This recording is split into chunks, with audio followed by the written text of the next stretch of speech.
Buenas tardes a todos. Yo soy Jesús Chavarría, el director espiritual y cofundador de Speimate, y al lado mío está Gloria, que se os presenta ella misma. Bueno, yo soy la responsable de Proyecto Ángel a nivel nacional y también de la Diócesis de Madrid. Estoy casada, soy madre de 3 hijos y bueno, le cedo la palabra a Jesús primero y luego ya intervendré yo. Bueno, vamos a hacer una cosa un poquito a la limón los dos. Yo voy a dar un poquito en unas pautas que nosotros consideramos, ¿no?, que son importantes para esta pastoral de la vida. Es una pastoral de la vida que es evangelización, y yo suelo decir muchas veces que propiamente esto es un anuncio querigmático. Estamos inmersos en una cultura de la muerte. Entonces nosotros tenemos que llevar esa esperanza de la vida, y sobre todo ahora en Adviento, que nos preparamos para recibir al Señor de la vida.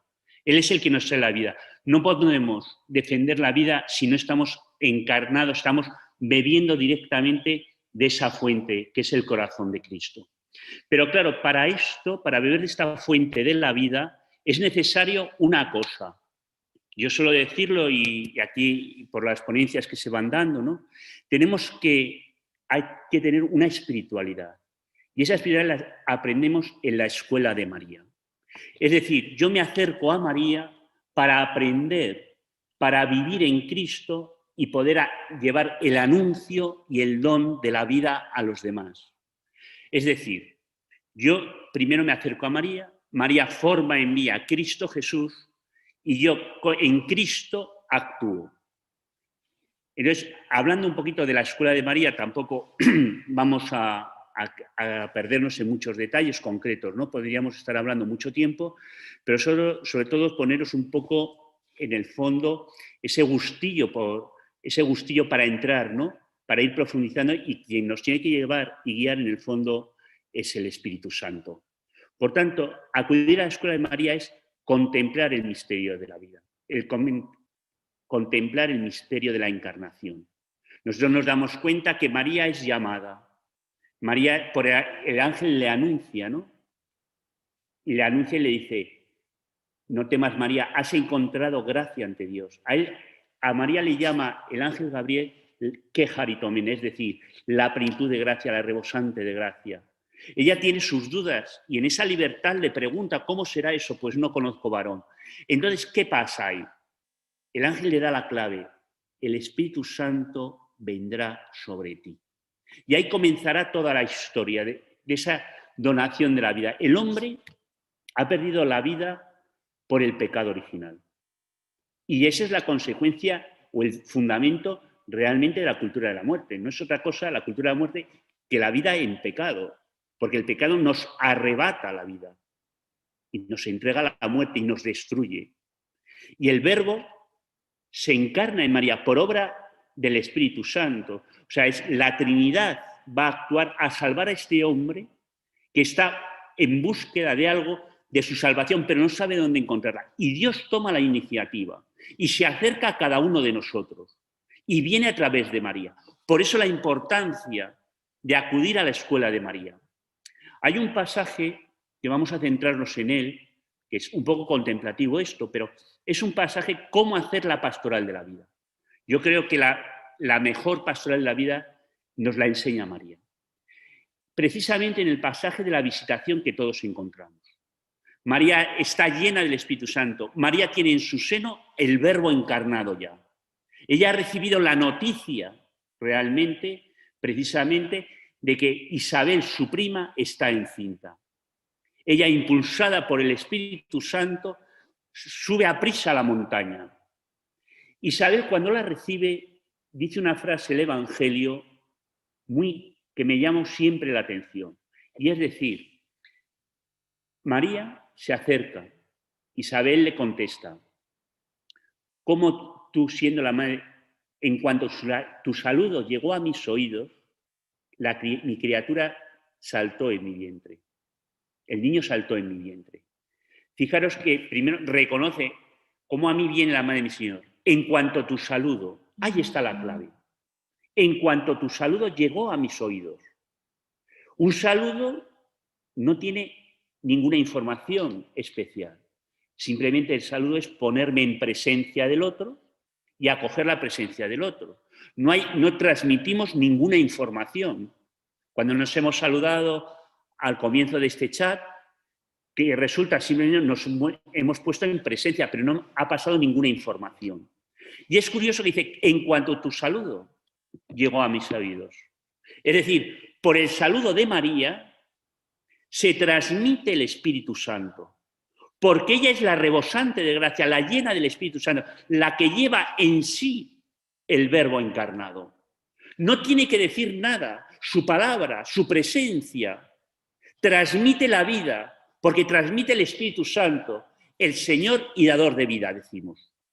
Por tanto, lo primero que tenemos que hacer en esa escuela de María, aprender de ella, es decir, dejarnos llenar del Espíritu Santo para que formar en nosotros a Cristo Jesús. Y todos nuestros actos, nuestras palabras, nuestros gestos estarán llenos del Espíritu y desbordando el Espíritu Santo. Por tanto, Él es el que va a llegar a la otra persona.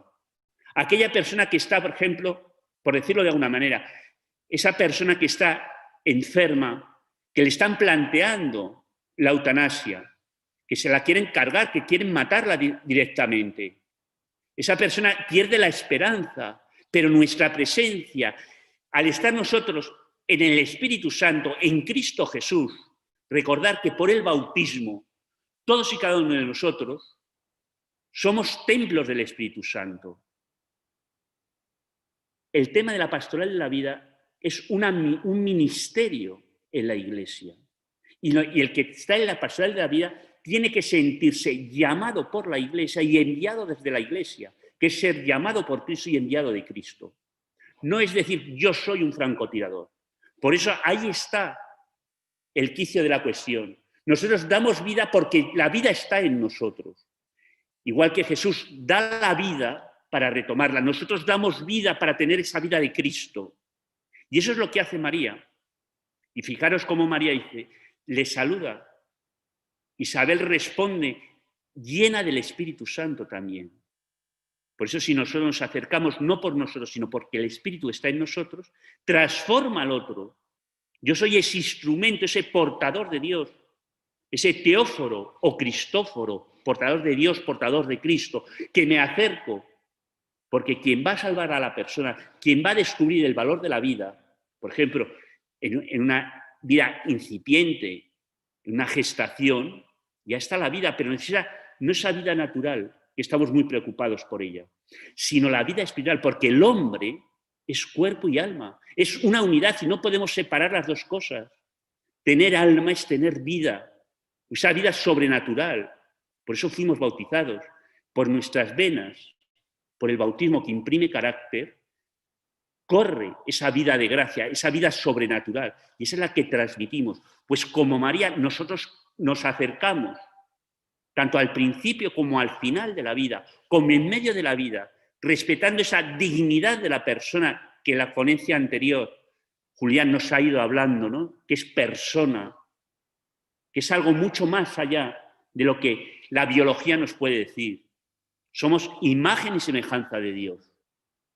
Entonces nosotros nos acercamos con ese mandato de Cristo, de llevar la vida. Porque María, si os dais cuenta, María no se apropia el ser la madre de Dios. No dice, este niño es para mí, solo para mí, sino nos lo entrega en Belén, en el primer sitio. Nos lo ofrece, nos lo da. Y nos da esa gracia de Dios. Por tanto, nosotros, igual que María, vamos no en nuestro nombre, sino en nombre de Cristo Jesús. Esa es la importancia. Por eso la visitación es el modelo de evangelización. Y cuando María acoge la palabra de Isabel, le responde. Y le responde con el Magnificat, el cual todos conocemos, y conviene leerlo. El poderoso ha hecho obras grandes en mí. Ahora eso es como dice la traducción de la Conferencia Episcopal Española. Es Dios actúa en mí y por mí, en definitiva. ¿Por qué actúa en mí? Porque ha mirado la humillación de su esclava. La pastoral de la vida es una pastoral desde la humildad, desde el servicio. María recorre de Jerusalén a Ain Karem y se pasa 3 meses ayudando a su prima. Y va a prisa. Por eso hay que acudir a la escuela de María. Porque María también nos va a enseñar muchas cosas. Nos va a enseñar cómo ella en Caná de Galilea, ella está atenta a las necesidades de aquellos novios. María es la que está atenta y presenta a Jesús las necesidades. Hablando en concreto un poco de la pastoral en el inicio de la vida, en un acompañamiento a un embarazo en dificultad, por el motivo que sea, nosotros, ¿qué es lo que hacemos? Nos tenemos que acercar a la persona para escucharla, para acogerla en su verdad, no para solucionar en nosotros los problemas, porque María ve el problema, pero no lo soluciona, porque nosotros no somos salvadores. Ese puesto de salvador ya está cogido, es Cristo Jesús, no hay otro salvador. Pero María hace una cosa, le dice a Jesús, no tienen vino. Y por la oración, por el dicho de María, por las palabras de María, Jesús hace su primer milagro. Y nosotros, si estamos en esa pastoral de ayudar ese embarazo con sus distintas dificultades, nosotros tenemos que recoger esas palabras de aquella madre que está angustiada y presentarla a Jesús. Decirle, Señor, mira lo que le pasa a esta persona y tenemos que contárselo. Pero también a la persona, igual que María hace con los sirvientes, a los sirvientes les dice, haced lo que los diga. Por eso nuestra misión no basta presentar en la oración, sino también enseñarle a la persona, a la madre, porque nos interesa su bien, nos interesa el bien de la madre, el bien de esa persona que está ahí en concreto. ¿Qué es lo que tenemos que decirle? Haz lo que diga Jesús. Es decir, invitarle a la conversión. Porque la pastoral de la vida es un anuncio querigmático, una invitación a la conversión, una invitación a vivir la plena vida, incluso cuando el hombre, cuando la persona está en el final de sus días. La Iglesia no ayuda a morir. Es una cosa que he descubierto hace muy poco. No ayudamos a morir. El Evangelio nos ayuda a vivir plenamente la vida, incluso en esos últimos momentos que son cruciales. María nos enseña en Cristo a vivir plenamente. Hoy queremos vivir en plenitud. Acudamos a María, acudamos a la escuela de María. Y María nos va a enseñar a actuar como Jesús. A actuar como Jesús. Por eso nosotros tenemos que aprender literalmente y contemplar el misterio de Cristo. Cómo Jesús actúa, por ejemplo, con la samaritana, cómo Jesús se acerca a la samaritana, cómo él entra en ese diálogo, en esa escucha activa, una escucha activa que le va abriendo el camino de la salvación, que le va llevando a ponerse en la verdad y a acoger al final la salvación. Jesús no solamente escucha, oye, ay, qué bien, qué bonito lo que dices, cómo me duele tus problemas. No, le abre puertas de salvación. Y esa es nuestra misión, abrir las puertas de salvación, es decir, yo presento a las personas a Jesús. Pero hay que dar un paso más. Solo pongo ese ejemplo de la samaritana, pero podríamos hablar de Nicodemo, de Zaqueo, de tantos y tantos pasajes. Pero es que el problema nuestro, si os dais cuenta, no solo se trata de imitar a Jesús. Ese es un primer estadio. Si nosotros queremos realmente transmitir la vida de Cristo tiene que estar en nosotros. Y nosotros estamos llamados por nuestro bautismo a ser Jesús. Recordar el pasaje de Marcos, cuando Jesús sube a la montaña a orar y acto seguido escoge a los 12 apóstoles. Dice, escogió a los que él quiso. La pastoral de la vida no es un voluntariado, es una vocación, es un llamado de Dios. ¿Por qué? No, el día yo que me muera se lo preguntaré al Señor, porque hasta ahora no lo sé. No sé por qué a mí me escogió como cura, no sé por qué me escogió precisamente para esta pastoral. Él lo sabrá. Yo hago lo que puedo, el resto lo hace él. Por tanto, es un llamado, es una vocación, un llamado de Dios, por su misericordia, para una finalidad. Primero, para estar con Él. Estar con Él, en el texto griego, la traducción literal será estar siendo con Él. Daros cuenta que en español distinguimos ser y estar. Por ejemplo, en el inglés es el mismo verbo. Por tanto, es una dinámica, una dinamis, una fuerza de estar siendo con Él, o sea, ser cada vez más Jesús. Tengo que identificarme con Él, porque yo soy en la medida que sea Cristo. Y ahí está la eficacia de la pastoral y de la acción. Porque Cristo habita en mí. Lo que dice San Pablo, ya no soy yo quien vive en mí, sino que es Cristo quien vive en mí. Y lo hago todo porque Cristo actúa en mí.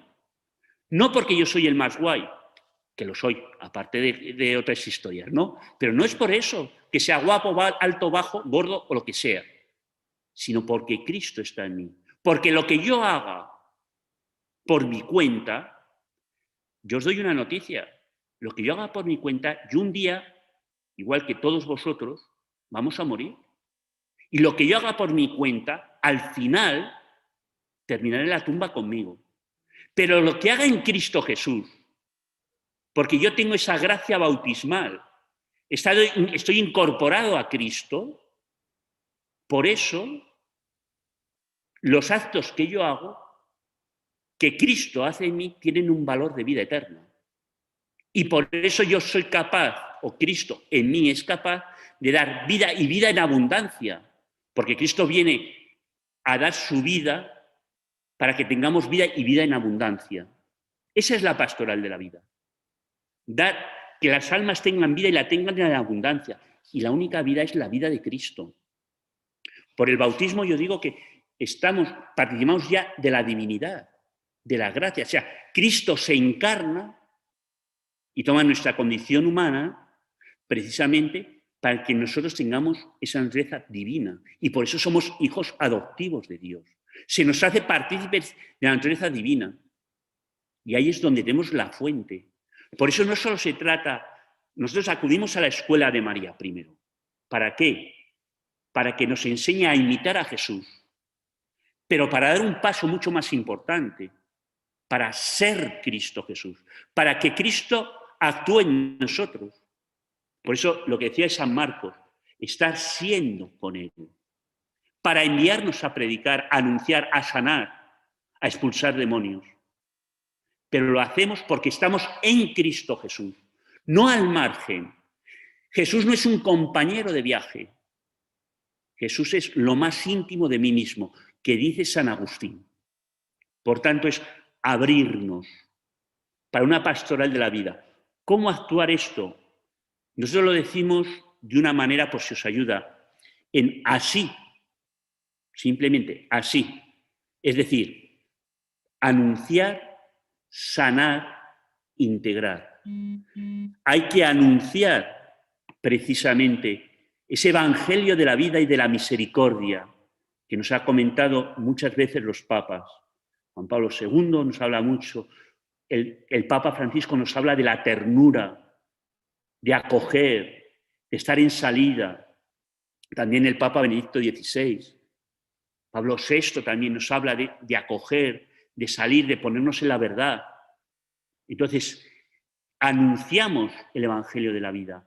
La fuente de la vida es ese corazón de Cristo traspasado, que no solo está en el Calvario, que lo vemos muerto, sino cuando Cristo está resucitado, recordar el pasaje de Tomás, mete la mano en mi costado. Ahí brota la vida. Sanar, quien se encuentra con Cristo, sana sus heridas. Pensar la hemorroísa. Gastó todo su dinero precisamente en buscar una sanación. Solamente cuando toca el manto de Cristo, ella queda sanada. Tenemos que ayudar a las personas que toquen con fe a Jesús, porque Él les sana, ni tú ni yo. Eso es una cosa que tenemos que tener muy clara. Cristo nos ha escogido por su misericordia para que nosotros seamos instrumento de su amor. Instrumento que tenemos voluntad libre y acogemos la palabra y el llamado de Dios. Y entonces salimos y Jesús a través nuestro va a sanar a esas personas. Aquellas personas que están en la cultura de la muerte, que tienen que reconocer y redescubrir su dignidad como persona humana, como imagen y semejanza de Dios, llamado a ser hijo de Dios. Digo llamado a ser hijo de Dios, porque algunos no tendrán fe, no estarán bautizados.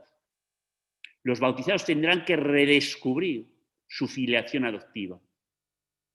Y los paganos, los no bautizados, tendrán que descubrir que su vocación está a ser hijo de Dios en Cristo Jesús. Y el último paso, que es importante para que todo esto vaya culminando, es la I de integrar. Integrar en la Iglesia. Recordar el pasaje del buen samaritano. El buen samaritano acoge al herido y lo lleva a la posada, que es la Iglesia. Y la Iglesia cuida.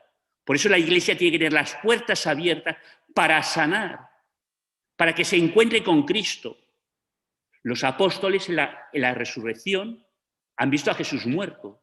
Y todas las apariciones de Jesús personales terminan siempre en la comunidad, en la Iglesia. Cuando una persona ha tenido el encuentro personal con Cristo, necesita vivirlo en la comunidad, porque es ahí donde encontramos plenamente a Cristo Jesús. En la Iglesia encontramos la vida plena, vida humana y vida sobrenatural, que no podemos separarlo. Porque si solo nos dedicásemos a la vida sobrenatural, sería una espiritualidad desencarnada. Crearíamos monstruos que no viven en este mundo. Pero también tenemos que cuidar esa vida material, porque el hombre tiene una corporeidad y Cristo encarnándose asumió toda la naturalidad, toda la corporeidad y la abrió a la divinidad. Es contemplar el misterio de Cristo, especialmente en estos días que nos acercamos a la Navidad, en este tiempo de Adviento, es lo que nos tiene que abrir a esa esperanza de encuentro con Cristo, porque ahí expresamente encontraremos la fuente de la vida, que es Cristo Jesús. Ese encuentro de intimidad. Y una persona que primero se encuentra con Cristo tiene un cambio. Y entonces necesita algo que es muy importante. Cuando yo he cambiado, cuando me he encontrado con Cristo, tengo que conocer a Cristo. Conocer no en un primer anuncio, como estamos hablando de un querigma. El querigma uno descubre y asume que Cristo ha muerto y ha resucitado por él, que Cristo ha dado la vida por mí. Y entonces la respuesta es, yo tengo que dar la vida por él. Entonces, cuando yo ya he roto el primer enamoramiento, el primer encuentro, necesito esa formación, profundizar. Y cuanto más profundizo, más amo a Cristo Jesús. Y no solo a Cristo Jesús, sino que amo lo que Cristo ama. Y entonces comienza esa revolución del amor, revolución de la ternura. Y en esta cultura de la muerte, que nos está destrozando a todos por todo el mundo, cambiarán las cosas. Porque estamos insertos en el misterio eucarístico de Cristo, que es la realidad más cercana que tenemos.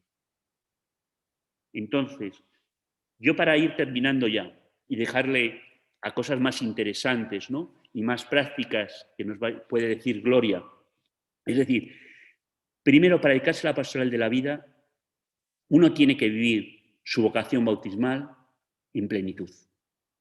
Reconocer que Él es templo del Espíritu Santo, que está consagrado como sacerdote, profeta y rey. Hablo de un sacerdocio bautismal, sacerdote, profeta y rey. Uno si quiere introducirse en la pastoral de la vida, necesita acudir a la escuela de María para empezar a vivir como ella, para imitar a María, para dejarle a María que forme el corazón de Cristo en nosotros. ¿Para qué? Para imitar a Jesús. Imitando a Jesús, culminar siendo Jesús en la tierra. Que Jesús vive en mí. Yo le oí a un sacerdote una vez una cosa muy, muy graciosa. Y siempre me ha llamado la atención y siempre lo refiero. Uno de los enigmas de nuestra cultura, de nuestra sociedad, en los jóvenes es dónde empieza el joven y termina el móvil, o dónde termina el móvil y empieza el joven. Hay una simbiosis casi perfecta. Lo mismo os diría. Nosotros tenemos que tener esa unidad con Cristo, no que perdamos nuestra personalidad, que es todo lo contrario. Cuanto más sea Cristo, más seré yo mismo. Nos dice el concilio que el hombre se descubre en el misterio de Cristo. ¿Y cómo actuar? Así. Es decir, anunciando, sanando e integrando en ese cuerpo místico de Cristo.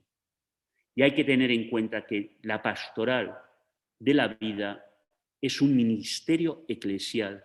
Y yo no puedo, si yo estoy unido a Cristo, no puedo separarme de la Iglesia, porque la Iglesia es quien me da a Cristo y quien me da esa vocación, ese llamado a llevar la vida a todas y cada una de las personas. Os dejo con Gloria para que ella os siga contando alguna cosa más interesante. Nada, gracias a Jesús por las preciosas palabras que nos ha dedicado. A ver, yo os voy a contar un poco. Sabéis que Speimater es una asociación pública de fieles y engloba 3 proyectos, que son Proyecto Raquel, Proyecto Ángel y Parroquias por la Vida. Pueden parecer independientes, pero sí que hay una unidad entre ellos, aunque cada uno tiene sus características. ¿Por qué Proyecto Raquel se llama así? Pues os voy a leer las palabras del profeta Jeremías, que dice: en Ramá se han oído unos quejidos y un amargo lamento. Es Raquel que llora a sus hijos y no quiere que la consuelen, pues ya no están. Así dice el Señor: deja de lamentarte y seca el llanto de tus ojos, ya que tu prueba tendrá su recompensa. Ten esperanza para el futuro. Proyecto Raquel es un proyecto pionero en España.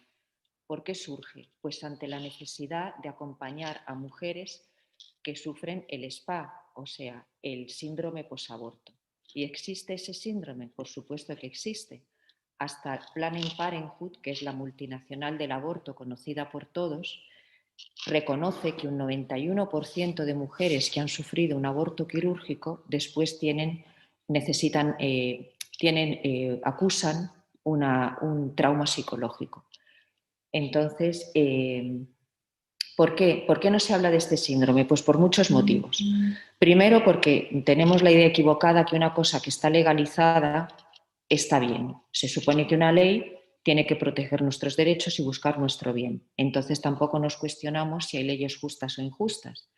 Si se legaliza la eutanasia, es que estará bien. Si se legaliza la pena de muerte, igual. Si mañana aprueban una ley donde dicen que robar está bien, bueno, pues yo robo y no pasa nada.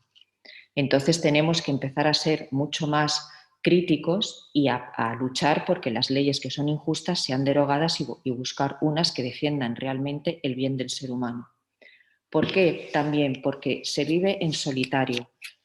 Igual que la sociedad te empuja a que abortes, después una mujer que ha pasado por ese trance es muy difícil que encuentre a quien abrirle su corazón.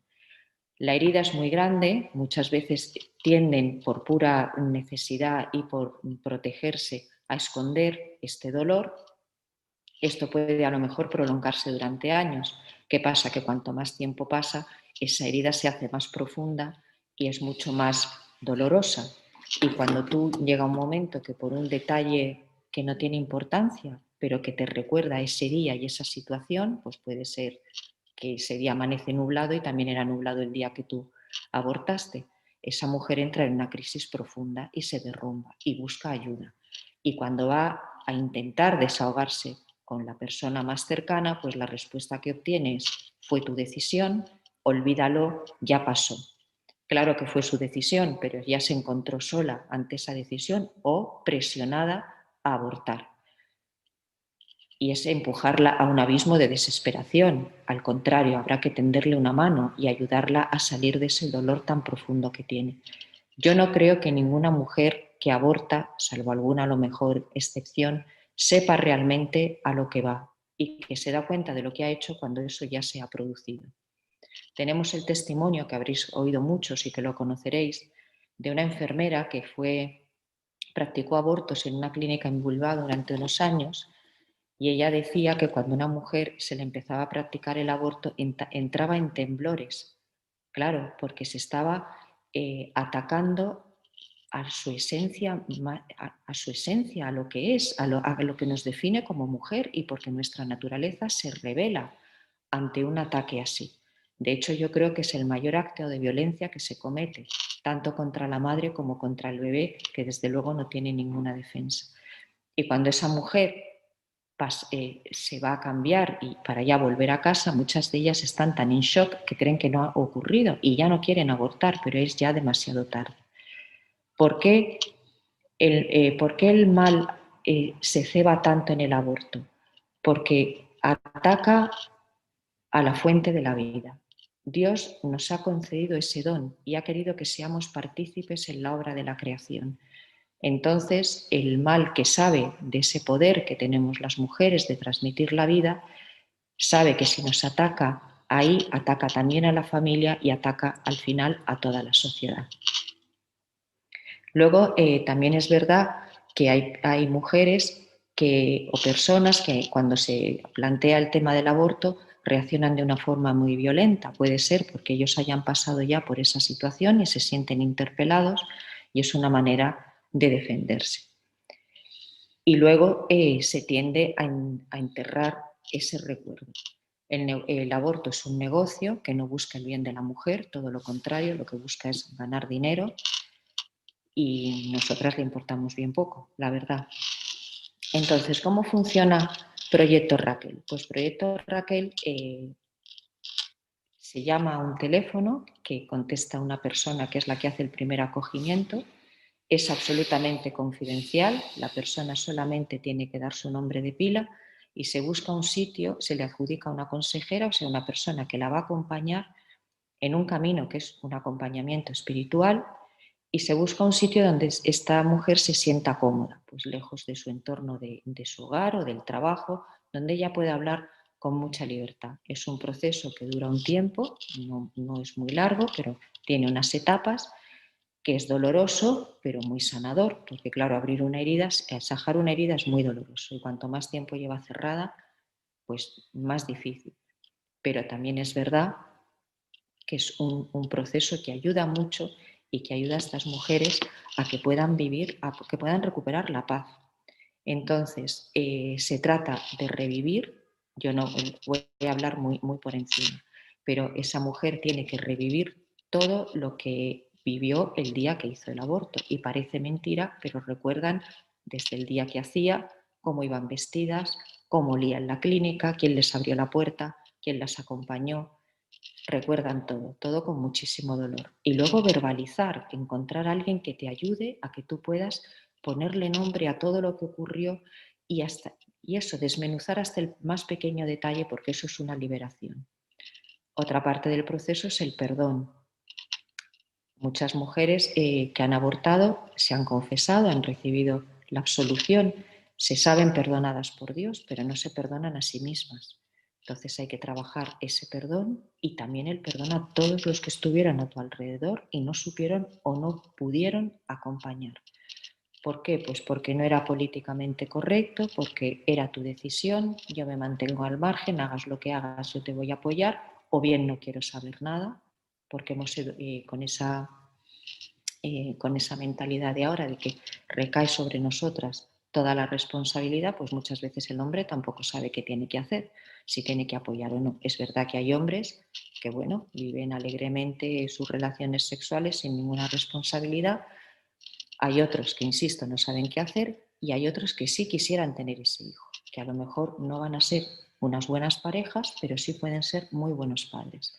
Y lamentablemente no tienen nada que hacer, porque si ellos quieren tener ese niño y la madre decide lo contrario, o bien se enteran a toro pasado, o bien no pueden hacer nada porque nadie les va a apoyar ni hay una ley que les defienda ninguno de sus derechos.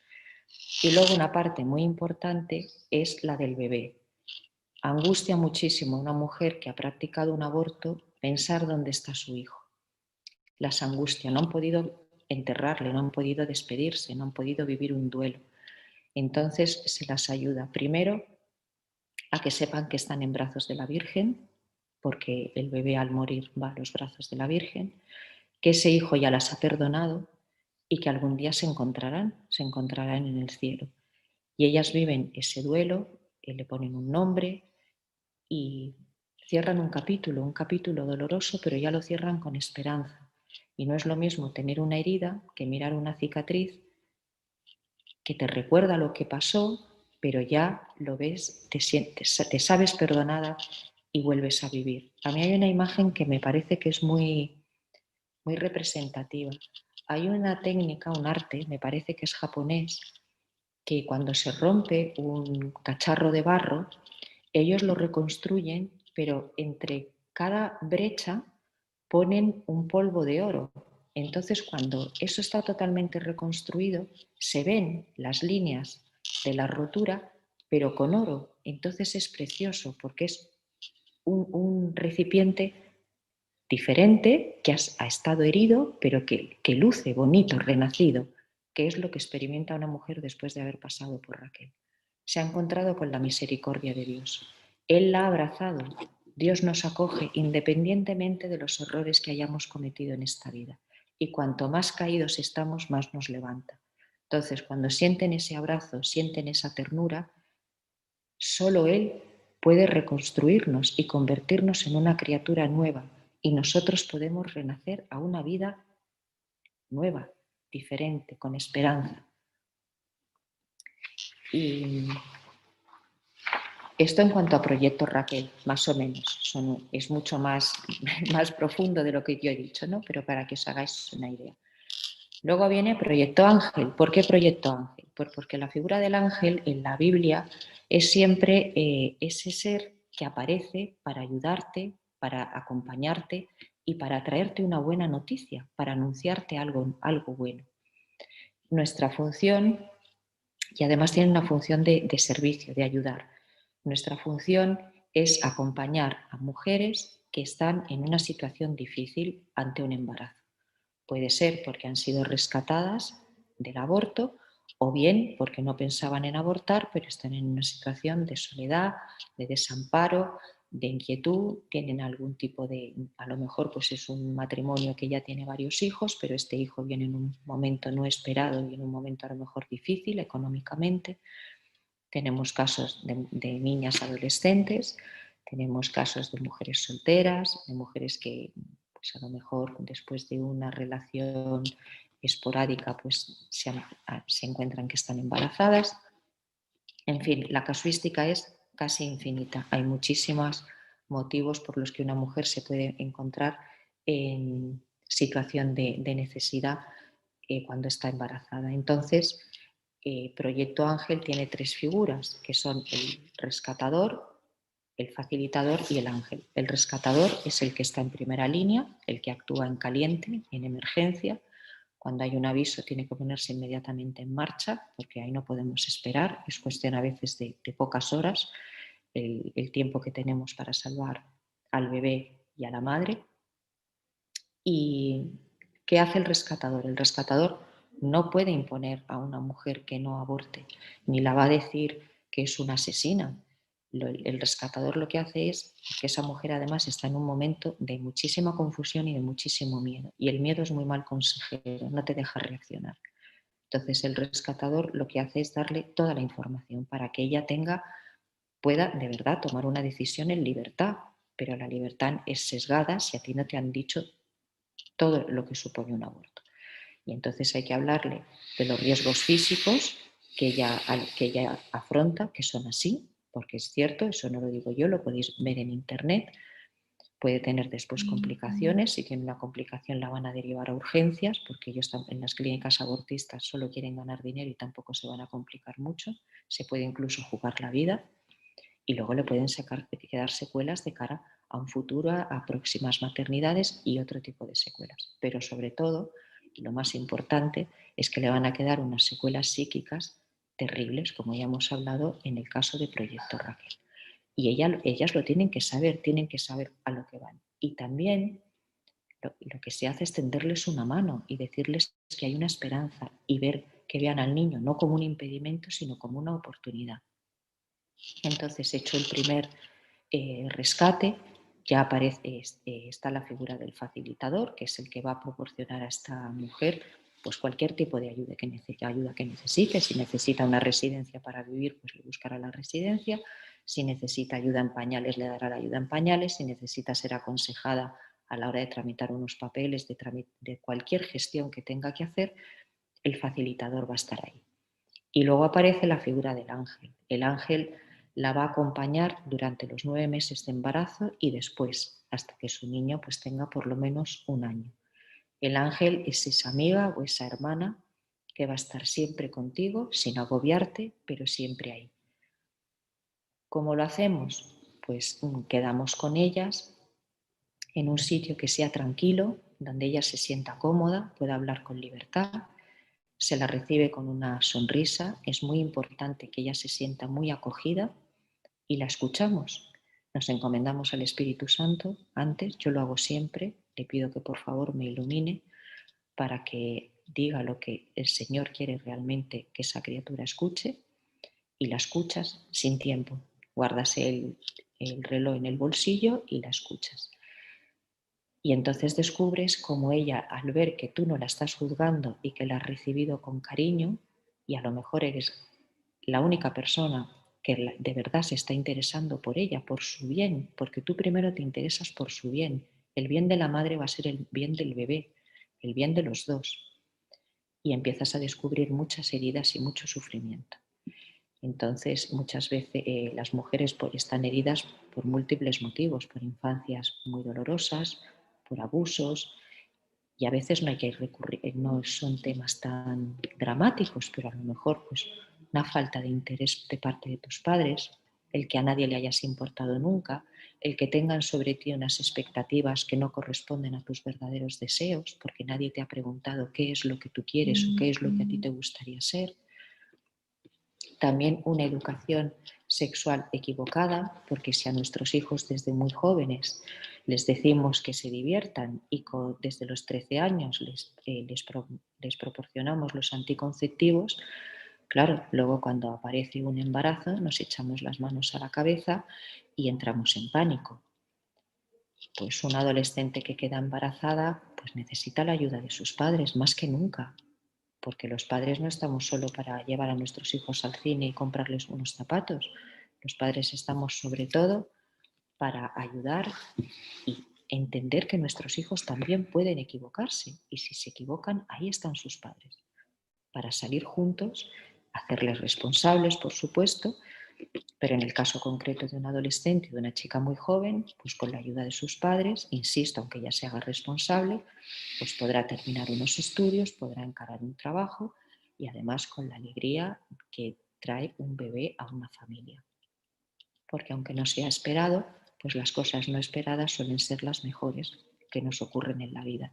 Porque nadie podemos tener nada asegurado, y menos en este momento que creo que todos hemos recibido un baño de realidad con el tema del coronavirus. Nos gusta tenerlo todo atado y bien atado, y está visto que no podemos controlar nada. En el caso de una mujer que a lo mejor ha sido víctima de un abuso, pues el abortar no va a borrar el abuso, no le va a borrar ese trauma, y va a tener que vivir con dos, el del abuso y el de haber contribuido a la muerte de su hijo. En el caso, se nos presentan muchas veces casos ahora de diagnósticos prenatales, porque claro, un embarazo ahora es una carrera de obstáculos y es una prueba detrás de otra, que yo creo que a veces algunas no son necesarias, pero bueno, estarían bien si son buscando el bien de la madre y del bebé, pero lamentablemente no es así. ¿Qué pasa? Que ante la mínima posibilidad de que haya una sospecha de que algo no va bien, ni siquiera una certeza, se somete a la madre a una presión brutal. ¿Cómo vas a traer a un niño al mundo para que sufra? ¿Va a ser una víctima? ¿Le van a marginar? ¿O va a vivir muy poco tiempo? Entonces, en estos casos, ¿qué hacemos? Pues pedir otra opinión y sobre todo serenar a la madre y al padre, si hay padre, porque nadie nos garantiza la salud de un hijo. Nosotros podemos parir hijos sanos, que nacen estupendos, que crecen bien y de repente nuestro hijo enfermar de algo muy grave o tener un accidente, tener un percance y nosotros no por eso vamos a abandonar a nuestro hijo. Si nuestro hijo ha tenido un accidente y ha perdido una pierna, pues le ayudaremos, ¿no? Buscaremos las mejores soluciones para que él haga una vida normal, que la puede hacer y puede aportar mucho. Si un niño viene con una discapacidad, nunca como ahora ha habido medios para ayudar a los niños que tienen síndrome de Down, pero si es que no les dejamos nacer, está muy bien el calendario, está muy bien que guay somos todos y cómo incluimos a todo el mundo, pero a la hora de la verdad, a un niño en cuanto hay la sospecha de que venga con síndrome de Down, se le sacrifica. Cuando ahora puede hacer una vida normal, puede estudiar una carrera, son niños que dan muchísimo cariño y traen muchísima felicidad a una familia. Vamos a casos más extremos, cuando de verdad el niño no va a sobrevivir. Pues entonces no es lo mismo que tu hijo muera naturalmente a que tú ya en un embarazo muy avanzado te sometas a un aborto, que es un drama para ti y una escabechina para el niño. De la otra forma, igualmente tú vas a dar a luz, insisto, de una forma natural, vas a poder ver al niño, le vas a poder poner cara, nombre, si eres creyente le vas a poder incluso bautizar y esa criatura va a pasar de los brazos de sus padres a los brazos de Dios y habrá conocido el amor en los pocos minutos, semanas, meses que viva. Y además tenemos testimonios preciosos de niños que han vivido pocos meses y todo el bien que han generado a su alrededor, porque se crea una ola de generosidad desde los hermanos que aprenden a cuidar a un hermanito más débil y más necesitado y le quieren y le cuidan con muchísima ternura, y a todas las personas que en el fondo yo creo que todos los seres humanos tenemos buen corazón y que quieren apoyar, ayudan a la pareja, a la familia, etc. Hay un libro que a mí me gustó muchísimo, que habla de un testimonio de un matrimonio italiano. Tuvieron 3 hijos y el tercero nació bien, nació sano sin ningún problema, pero los 2 primeros, una niña y un niño, nacieron gravemente enfermos, con diferentes enfermedades, pero muy malitos. Y vivieron unas horas. Y el título del libro es Nacemos para no morir nunca. Y a mí me pareció precioso, porque es así. Nosotros en el momento del nacimiento emprendemos un camino, venimos de Dios y a Él tenemos que volver. Entonces ese camino a veces dura muchos años, a veces dura unos meses y a veces dura unas horas. Pero lo importante es que nosotros lleguemos a la meta, a la verdadera vida, a la plena, a la que solo nos puede dar el Señor. Entonces, ¿qué he aprendido yo en Proyecto Ángel? Pues muchas cosas. Primero, el agradecimiento, porque Dios pone en mi camino a personas que me abren su corazón y a las que puedo querer y que se dejan ayudar y que luego ellas me devuelven muchísimo cariño, porque la gente es muy agradecida.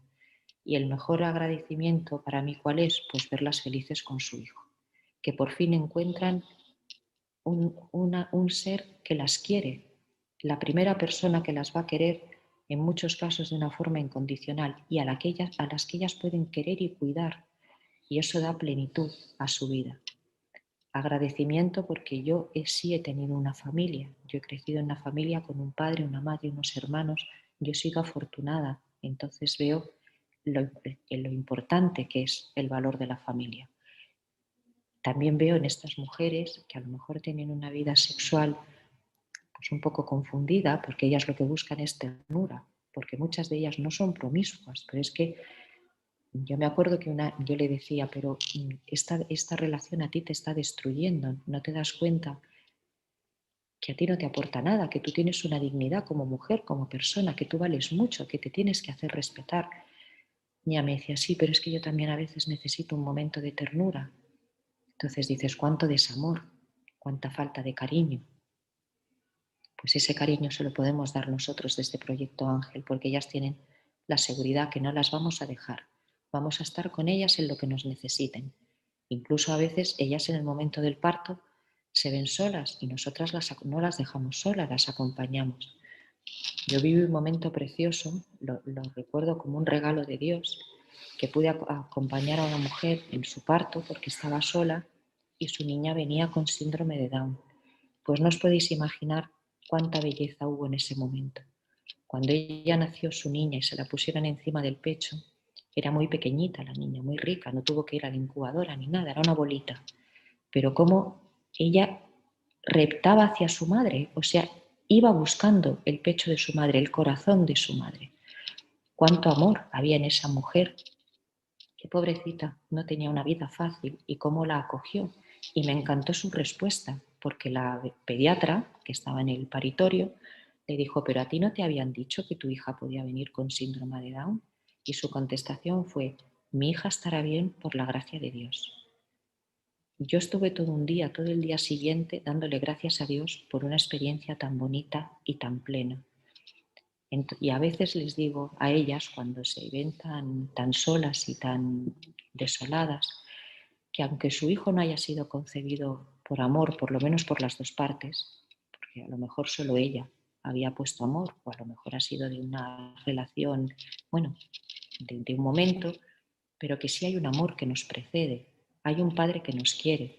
A lo mejor ellas la figura del padre la tienen distorsionada porque han tenido un padre maltratador, un padre alcohólico, un padre que no ha estado o que desapareció, literalmente, que no se ha preocupado.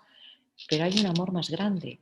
Nosotros estábamos en el proyecto de Dios, en la creación, desde el origen de los tiempos, y cada uno somos único e irrepetible. Entonces, sí hay un amor que nos sostiene. Bueno, entonces esa es fundamentalmente la labor del ángel, la de acompañar, acoger y estar con esta mujer. Y luego el último proyecto que tiene, el tercer proyecto que tiene ahora mismo Spey Mater es Parroquias por la Vida. Nosotros durante un tiempo tuvimos una sede física, pero nos dimos cuenta que aparte de que Madrid es una ciudad muy grande y dificulta mucho el poder acudir desde determinadas distancias, que era muy bueno que estuviéramos presentes en diferentes parroquias, porque Proyecto Ángel tiene que estar en la parroquia, porque la parroquia es la que va a acoger a estas madres que han empezado un camino, porque nosotros cuando las conocemos nunca les vamos a imponer la fe, nosotros no adoctrinamos a nadie, respetamos a la persona desde su realidad, sea cual sea. Pero sí es verdad que hay gente que es creyente y lo tenía muy olvidado y es un muy bonito momento mirando a la figura de la Virgen para acercarse otra vez a la maternidad y descubrir el valor que ésta tiene, pero también hay que proponerlo, como decía Juan Pablo II, no se impone la fe, pero hay que proponerlo. Entonces, cuando estas personas, un poco por envidia, porque nos ven que nosotros no les soltamos un sermón, pero ven que además de nuestros problemas, a pesar de todo, somos felices porque hemos tenido un encuentro con Cristo y Él da sentido a nuestra vida, entonces ellas también tienen un acercamiento muy bonito. Cuando han dado a luz no las podemos dejar solas. Entonces, ¿quién te acoge? La Iglesia. La Iglesia es nuestra familia. La Iglesia acoge siempre y te acoge con los brazos abiertos. Entonces, si ellas quieren ir a su parroquia, maravilloso. Si quieren ir a un movimiento en concreto, nosotros encantados. Si no, pues el ángel barre para casa y se la lleva a su parroquia y busca un grupo en el que ella se pueda sentir querida, acogida, donde pueda seguir con el camino de fe que ha empezado e ir profundizando, bautizar a su hijito también se sienta acompañado y no se queden solas, porque en un proceso de conversión hay que tener mucha paciencia. Dios nos concede la gracia de la conversión, pero si luego los que te rodean no tienen paciencia contigo, pues esa conversión no se va a producir. Y luego es muy importante el tema de la oración. En las parroquias se reza mucho, se hacen vigilias de adoración, porque sin la oración estamos perdidos. La oración es lo que sustenta los tres proyectos, sobre todo Proyecto Ángel y Proyecto Raquel, porque solamente Dios terminará con el drama del aborto y solamente gracias a su intercesión, infinita misericordia, pues se salvan algunas vidas. Cuando lamentablemente perdemos a un bebé, tenemos que seguir rezando por la madre e intentar que ella encuentre ese abrazo del que hablábamos antes. Y bueno, y cuando los dos consiguen salir adelante, pues damos gracias a Dios a manos llenas. También facilitamos formación en las parroquias, porque creo que es muy importante que se haga visible el tema de la vida, pero la vida desde el momento de la concepción hasta su final natural, y la dignidad del ser humano puede ser violentada de muchas maneras, no solo con la eutanasia y con el aborto, pues con los abusos, los malos tratos, el tráfico de personas, bueno, con todo lo que nosotros sabemos y que sería interminable la lista. Entonces, bueno, os doy las gracias a todos por habernos escuchado y encantados os recibimos si queréis participar en alguno de nuestros proyectos. Si alguno nos han dicho, pues si alguno quería preguntar o consultar algo, pues puede, ahora en estos minutos que tenemos, lo puede hacer.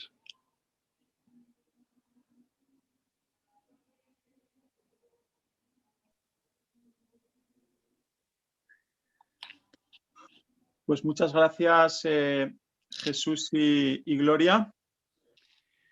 Por aquí también os dan las gracias. La verdad que hacéis una labor muy, muy buena, ¿no? Has hablado de las heridas, Gloria. Justo la jornada anterior tuvimos una jornada de sanación interior y salió el tema de las heridas. Y bueno, pues supongo que en estos casos pues son heridas, como habéis dicho, difíciles, ¿no?, de sanar. Bueno, si no es con la misericordia y la gracia de Dios, pues imposibles, ¿no? Con la misericordia de Dios, con la intercesión de la Virgen y con nuestro granito de arena, nosotros lo único que podemos hacer es quererlas y ofrecerles, pues eso, a Jesús, que es el que las va a reconstruir como personas. Porque nunca está todo perdido, siempre hay oportunidad para volver a empezar.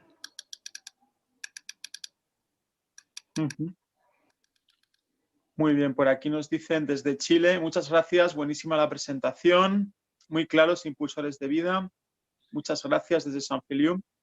A mí me gusta mucho cuando el padre ha hablado del querigma, porque estas son jornadas de ciberevangelización. Evangelizar es anunciar el querigma, no ese amor de Dios. ¿Qué relación hay con todo esto? Bueno, es que lo primero que tenemos que hacer cuando una persona realmente tiene ese problema, ¿no?, de que busca ese amor y a veces, sobre todo en el momento, centrándome en lo que es el inicio de la vida, ¿no?, en esa gestación, pues la única manera es el amor. Y el amor es ese primer anuncio de Jesús.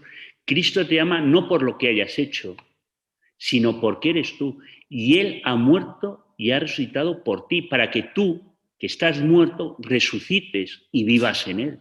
Eso es el querigma. Por eso, en la pastoral de la vida consideramos nosotros, ¿no?, sobre todo, es una misión querigmática de primer anuncio. Y nos estamos encontrando en muchas diócesis donde estamos, que cuando comentas, y vamos, yo he estado también por América en unos años, y uno se da cuenta que las personas, la ignorancia y el desconocimiento del amor de Dios, del amor de Cristo, de ese Espíritu Santo que se nos da. Entonces, por eso toda pastoral, hoy en día, en las circunstancias que vivimos, es una pastoral querigmática de primer anuncio, incluso para los bautizados. Hay una experiencia que me imagino que en todos los sitios nos pasará un poco, ¿no? ¿Cuántos niños de primera comunión van a las catequesis de primera comunión y la primera vez que oyen la palabra Dios es en la catequesis? Entonces, también es una oportunidad. Yo creo que todo esto que está pasando del aborto, la eutanasia, todas estas cosas tan duras que son, es una gran oportunidad para anunciar el reino de Dios. Porque estos realmente son los pobres, porque viven auténticamente como zombies, muertos en vida. Ya lo decía Pablo VI con otras palabras, ¿no? Pero por eso es, la pastoral de la vida es una pastoral querigmática de primer anuncio, de ese encuentro íntimo con Dios, que eso es lo que cambia. Luego ya vendrá la formación, Pero si yo no encuentro, si no tengo ese flechazo de amor, y alguien me lo tiene que lanzar, tenemos que ser las saetas que vamos al corazón del hombre, al corazón de la persona. Y entonces ahí resuena y empieza el camino ese de la conversión, de la formación. Sí, la verdad, muy interesante. Precisamente, sé que estáis en Alcalá dando un curso, ¿verdad? Sí, estamos ahora mismo. Nosotros, yo suelo ir mucho a evangelizar con el grupo Querigma y la Escuela de Evangelización Alcalá. De hecho, en nuestro equipo de las jornadas ciberevangelización, pues tenemos ahí también varias compañeras y tal. Carolina, que está por ahí, Gaby, Verdad que nos ha conseguido hacer bien la conexión. Sí, luego también Carlos Cortés de Querigma, que son los que organizan la jornada, que vais a tener hoy una jornada de evangelización desde la catedral y demás, ¿no? Sí, ahora terminamos ahora a las 7:30 con el señor obispo, tendremos la misa y después la vigilia y la evangelización en la catedral magistral de aquí de Alcalá de Henares. Así que todos estamos en la misma familia, estamos todos en el mismo barco, que es la Iglesia, pilotada por Cristo y llevada de la mano de María. Además, Muy soy bien. la Virgen de Guadalupe. Hoy es la Virgen de Guadalupe, que es la patrona provida también, ¿no? Y también, pues, la Virgen es la estrella de la evangelización, que la Virgen de Guadalupe, pues, evangelizó en América, y la Virgen del Pilar en España, ¿no? Con el apóstol Santiago. Entonces, pues, luego nosotros también tenemos el rosario y la adoración, nos encomendaremos en el rosario y la adoración, toda la evangelización. Tener en cuenta que el mejor Internet ya lo inventó Jesús, por el medio de la Eucaristía, de la oración, la comunión de los santos. Es el Internet que nunca falla. Este se puede cortar, pero el otro nunca se corta. Por aquí también nos dicen, Ingrid Rangel, es aportar la enseñanza de Cristo. Tenemos el apostolado a Casa de Madre Soltera en México. Donaremos ropa con la idea de aportar algo del abrigo de Jesús y María. Luego Vilma nos dice que son saetas del amor. Ingrid nos dice, la frase que a mí me agrada es: la realidad es lo que es. La vida es lo que significa. En labor titánica, reeducar desde el amor de Cristo a mujercitas que recurren a tales prácticas. Gracias por su enseñanza. Pues que la Virgen de Guadalupe nos guíe a todos en ese primera evangelización, ese querigma de la vida, que es el que hoy más importa, es donde está más atacada precisamente la persona humana, donde pierde su dignidad. Pues muy bien, muchísimas gracias. También a María José, que no ha podido, pero que está por ahí. Sí, está por aquí al ladito. Que es la fundadora también junto al Padre Jesús. Pues bueno, seguiremos en contacto y bueno, pues dais recuerdos por ahí a toda esa buena gente de Alcalá, incluso al obispo, a Monseñor Riz Pla, y seguimos unidos en esta lucha por la vida. Unidos siempre en la Eucaristía con María. Totalmente. Muchas gracias. Muy bien. Chao.